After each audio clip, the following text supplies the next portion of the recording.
Gauthier. Va prendre la parole M. Régis Guillem.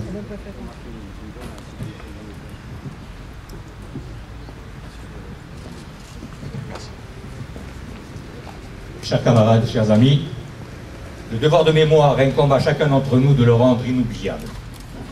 Ceux qui sont morts pour nous permettre d'être vivants demandent une mémoire inaliénable. Le 8 décembre 2011 s'est déroulé à Paris un colloque international pour 18 Français disparus en Argentine à l'époque de l'armée. Ce colloque est passé inaperçu, sauf qu'il y avait un entrefilet dans un journal et que, étant curieux de nature, j'ai découvert. Et j'ai découvert également que le président d'honneur de ce colloque, je dis bien international, était notre ami Robert Badinter. Vous savez, celui qui a fait la suppression de la peine de mort. Fort de ces renseignements, j'ai recherché l'adresse de Robert Badinter, à qui j'ai adressé un message électronique que je vous lis. Monsieur Badinter, je me permets de vous adresser ce message électronique afin de faire appel à votre haut sens de la justice. Vous allez être président d'honneur d'un colloque international prévu le 8 décembre et portant sur la vingtaine de Français disparus en Argentine, à l'époque de la dictature militaire, 1976-1983. En tant que citoyen français, je me réjouis de cette initiative, car elle démontre, pour autant qu'il le faille, que notre pays n'abandonne pas ses ressortissants à l'étranger. Vous n'êtes pas sans ignorer que ces événements des années 70 ont eu un précédent beaucoup plus ou autant dramatique que les assassinats ou enlèvements de cette vingtaine de Français en Argentine. En effet, en Algérie française, dès le 19 mars 1962, le FLN redoubla ses actions de terrorisme et il ne se passa pas un jour où ne furent perpétrés des assassinats, des enlèvements de Français. Le pire, comme l'a signalé Simone Gauthier, s'est déroulé le 5 juillet 1962 à Oran. Je n'évoquerai pas cette journée funeste où la honte de 18 000 soldats restés l'arme aux pieds pendant qu'on égorgeait leurs compatriotes. En effet, des milliers de Français furent assassinés, dépecés, violés, enlevés. Les femmes finirent pour la plupart dans des maisons closes, destinées à l'armée algérienne. Les hommes dans des camps, des mines où ils finirent leur vie. Des listes extrêmement précises ont été établies. Sauf erreur de ma part, et jusqu'à ce jour, personne ne se préoccupait du sort de ces disparus, parmi lesquels figurait un membre de ma famille qui a laissé une veuve et 6 orphelins. Cet horrible massacre, M. Badinter, s'est déroulé devant une armée française d'armes aux pieds. Je vous demande donc, M. Badinter, d'user de votre notoriété, de votre influence, afin qu'un autre colloque puisse avoir lieu pour évoquer cet événement tragique qui a endeuillé et marqué à vie des milliers de Français. Je vous en remercie par avance et vous prie de croire, M. Badinter, en l'assurance de mes plus respectueuses salutations.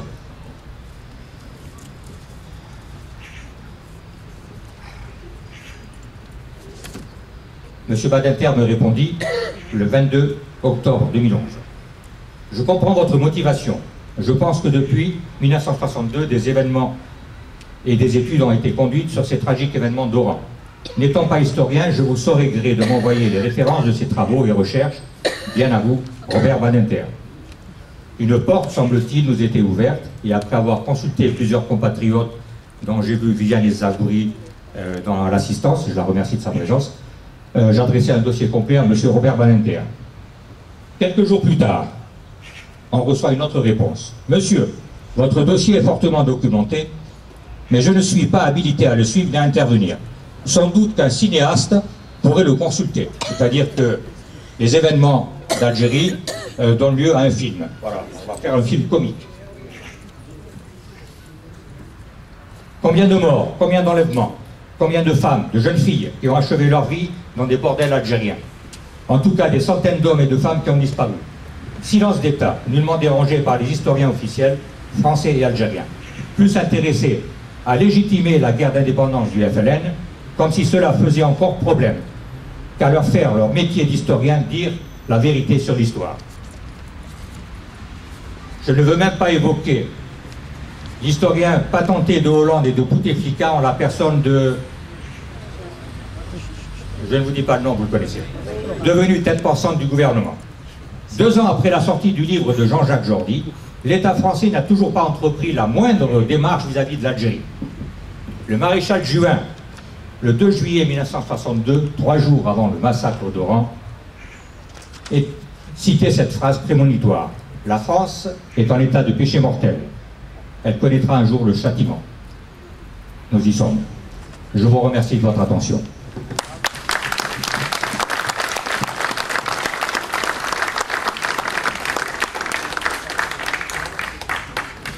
Merci, monsieur Régis Guillaume.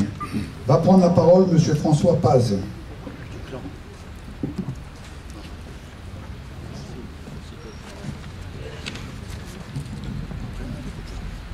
Je vous remercie tous de votre présence déjà, pour commencer. Et je voudrais vous lire ces quelques mots. Le temps inexorable fait son effet sur la mémoire collective. Je n'évoque même pas celle qu'on voudrait que l'on n'ait pas. Mais les bibliothèques que sont nos aînés se ferment une à une.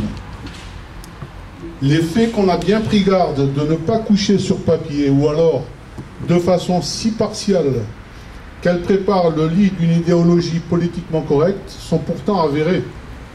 Les drames existent. L'abandon, la trahison, la négation aussi.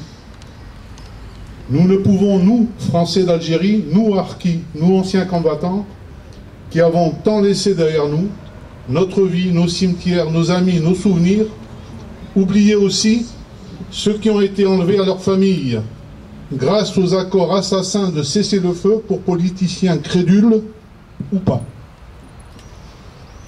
Piétiner les accords, sitôt signés, l'encre encore humide, sitôt violée, sous les yeux satisfaits d'un pouvoir trop heureux que cette affaire algérienne se règle sans problème. Trop heureux de pouvoir un jour graver dans la loi le 19 mars que certains trop pressés ont qualifié de fin de la guerre d'Algérie. Nos disparus pourraient attester de l'incongruité de ce qualificatif usurpé. Nous vous invitons dans cette journée internationale des personnes disparues pour que la République oublieuse retrouve sa conscience et le goût de l'honneur perdu par un général auquel nous avions imprudemment confié nos espérances. Nous avons en nous un peu de la responsabilité des nôtres. Nous nous devons de défendre notre passé, notre histoire, nos morts, nos disparus et l'engagement de nos parents. Je ne rappellerai pas les faits. Je ne rappellerai pas les 1583 civils disparus, selon Jean-Jacques Jordi, les 519 militaires, selon le général Febvre. Je ne parlerai pas du calvaire ignoble des harkis, de l'heure de notre trahison. Je ne dirai pas que les acteurs de cette ignominie sont encore dans les antichambres des pouvoirs des deux côtés de la Méditerranée. Je ne dirai pas non plus que ce sont les raisons qui font faire la sourde oreille à nos gouvernants depuis 1962. Je ne dirai pas trop fort, mais quand même, qu'il aurait été l'honneur de la mère patrie que de s'occuper de ses enfants. Alors nous sommes tous rassemblés pour garder vivant le souvenir d'un drame occulté, dernier acte d'une volonté du FLN de continuer l'épuration ethnique, commencé le 8 mai 1945 à Sétif. La valise ou le cercueil date de cette époque. 1er mai 1945. Que les archives soient enfin ouvertes, afin qu'elles ne disparaissent pas par accident, et que la vérité soit enfin le signe de la séparation de l'histoire et de la politique. Maintenant, il est plus que temps que nos gouvernements écoutent les doléances de nos associations afin qu'ils forment une ultime commission destinée à éclairer et régler définitivement ce problème de la façon dont nous l'espérons, avec honneur et dignité. Merci.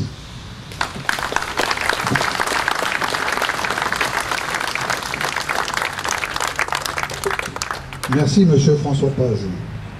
Nous allons passer au dépôt de gerbe. Pour le drapeau, garde à vous.